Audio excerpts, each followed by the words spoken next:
대구광역시 택시정책팀장 장은석입니다.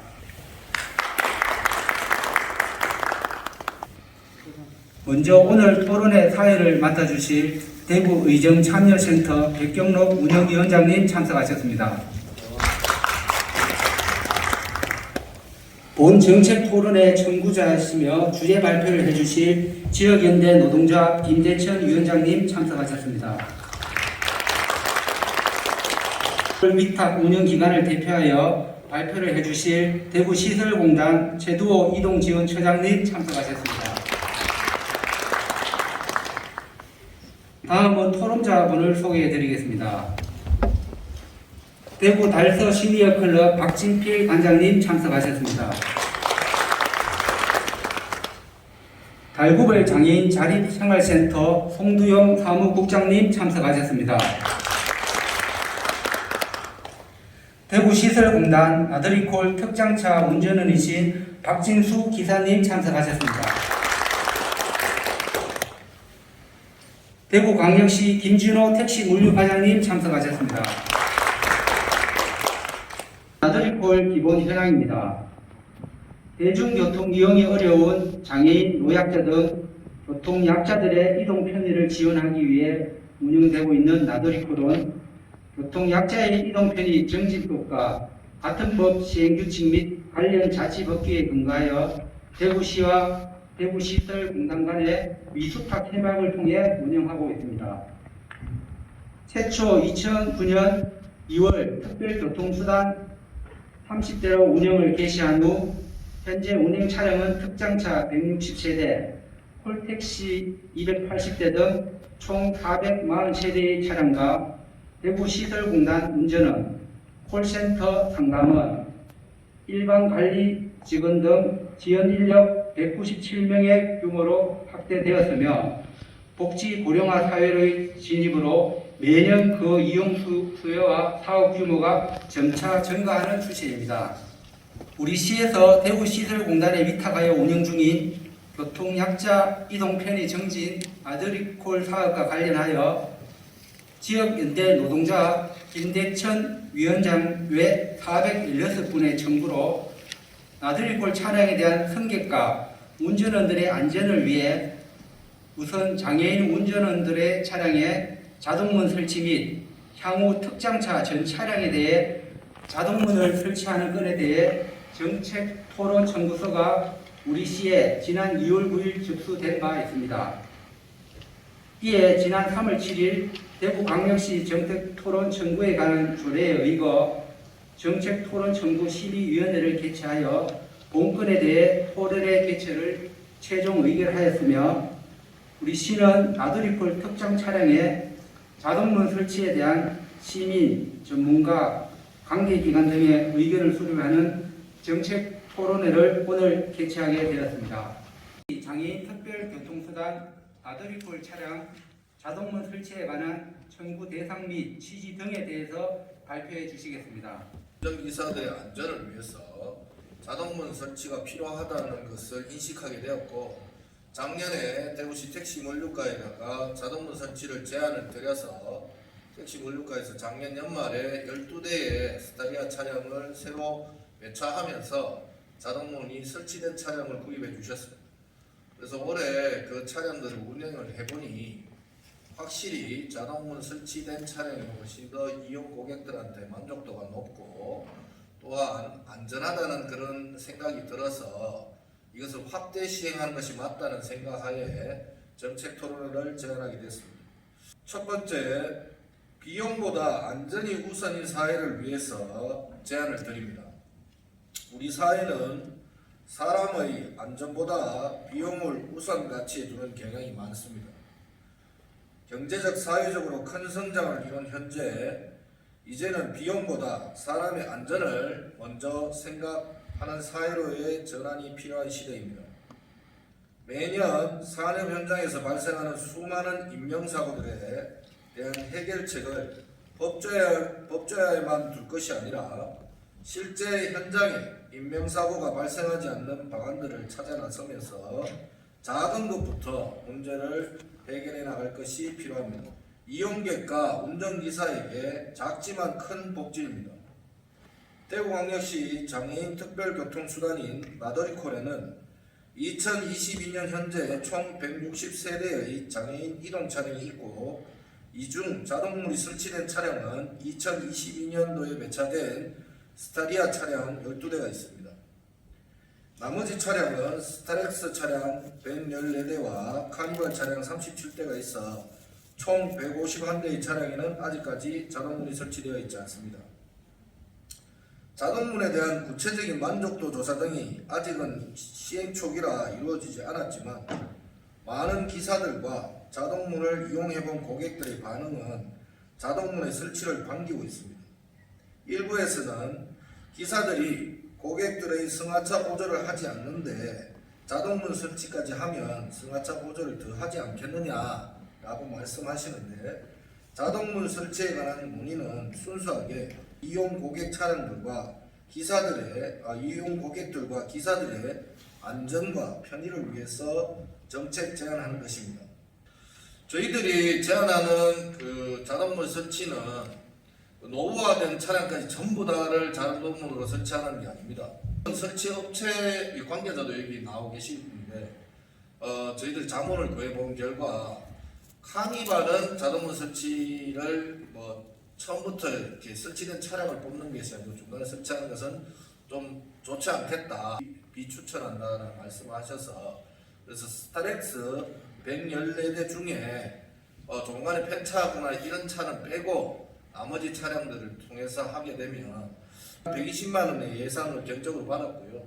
아마 1억 3천여만 원 정도면 충분히 자동문 설치가 가능하다고 보고, 이 정도 비용을 통해서 비탈길이라든지 좁은 골목길이라든지 장애인들이 내렸다 탔다 하는 승하차 문제에 있어서 안전하다는 판단을 했기 때문에 이것을 이제 설치함으로써 이용 고객들한테도, 그리고 또 차가 많이 다니는 도로에서 승하차 보조를 하는 운전기사들에게도 자동문 설치는 안전성을 담보해 줄 거라고 생각합니다.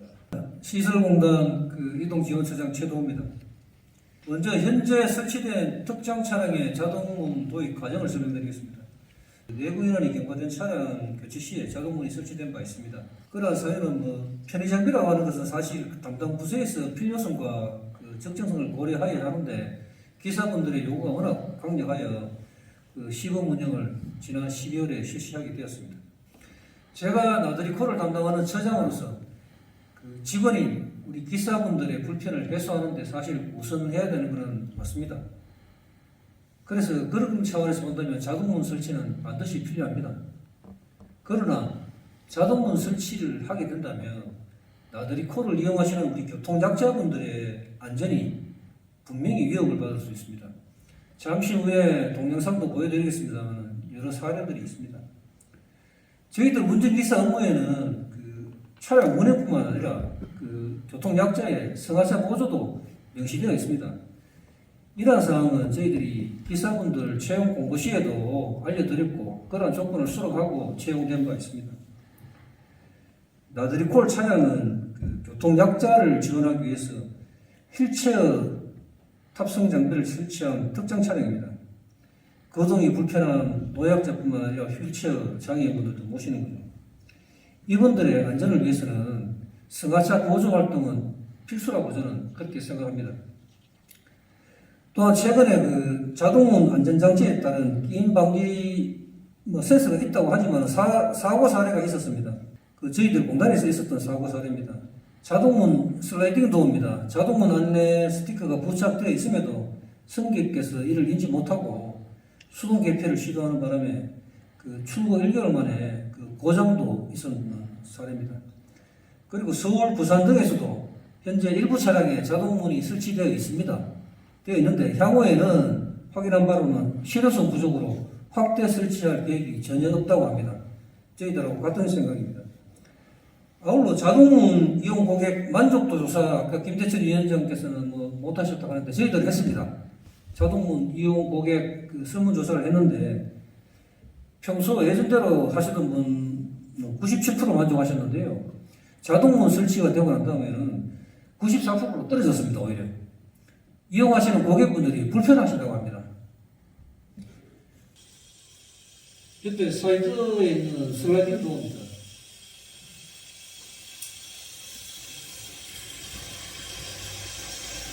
이 상황에서 저희가 왜 문제가 있냐고 말씀드리냐면 기사가 자리에 앉아서 버튼을 누릅니다. 그럼 문이 자동으로 열리죠.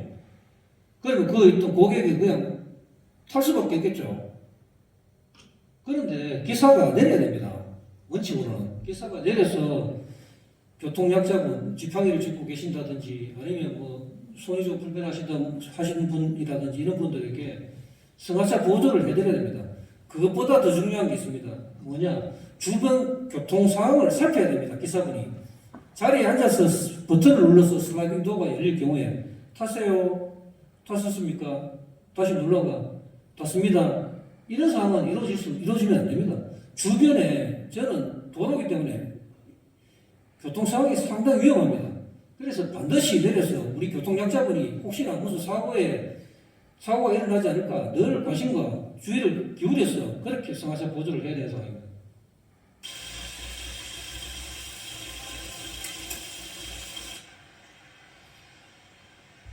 이건 뒷문이 수도. 뒷문 자동문 열림 장치입니다. 요 경우에는 기사가 앉아있다가 휠체어 장애인분이 뒤에 왔을 때 버튼을 누릅니다. 그럼 문이 열리죠. 사고가 납니다. 어떤 사고가 나느냐.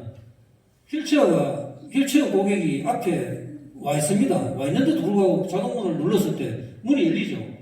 휠체어 장애인분 다칩니다. 다칠 수밖에 없습니다. 왜 자동문을 설치해야 되는지 저는 이유를 모르겠습니다. 결국 내려와서 우리 기사분이 내려와서 승하차 보조를 하고 휠체어를 밀어드려야 됩니다. 밀어드리기 위해서는 역시 아까와 마찬가지로 주변 교통 여건을 충분히 살피고 그리고 우리 교통약자가 편리하게 탈 수 있도록 해야 되는데 불구하고 자동문 설치를 한다면 이 부딪힘 사고가 발생할 수밖에 없습니다.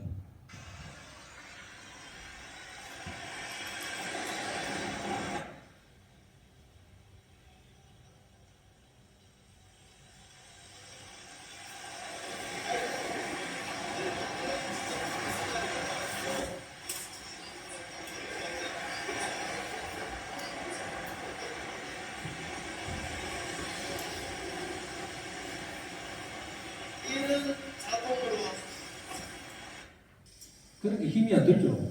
그냥 밀면 열립니다. 밀면 다치고. 뒤로 가보겠습니다. 그냥 열립니다. 별 차이 없습니다. 대신 주변 환경을 충분히 살필 수 있겠죠. 닿는 것도 안 해줬습니다. 그냥 다칩니다. 리콜 과제 시스템이 개편됐습니다. 올해 들어와서 모든 특정 차량은 휠체어 우선으로 배차가 되고 있습니다. 그래서 기사분들이 하루에 이용하는 탑승하는 고객 수가 지난해 14명에서 15명 정도 되었습니다. 올해는 얼마나 줄어들었느냐. 하루 8콜 합니다, 평균. 이걸 시간으로 따지면 8시간 근무를 하는데 1시간에 1명의 고객만 탑승을 합니다. 1시간에 1명만 고객이 탑승하는데도 불구하고 자동문을 설치하는 그 비용을 투입을 해야 되겠습니까? 안전도 물론 위협을 받지만은 우리 기사분들 1시간에 1명 모시는데 승하차 보조 필요하다고 저는 생각합니다. 이런 객관적인 상황에서 제가 비록 공단 처장으로서 우리 기사분들의 편리를 도모하여야 하지만은 그러나 그것보다는 우리 교통약자들의 안전을 우선시해야 된다는 생각이 있습니다. 솔직히 저는 이번 기회로 우리 기사들이 나의 편안함보다는 우리 나들이 콜을 이용하시는 교통약자분들의 안전에 좀 더 관심을 가져줬으면 하는 바람입니다. 이상입니다.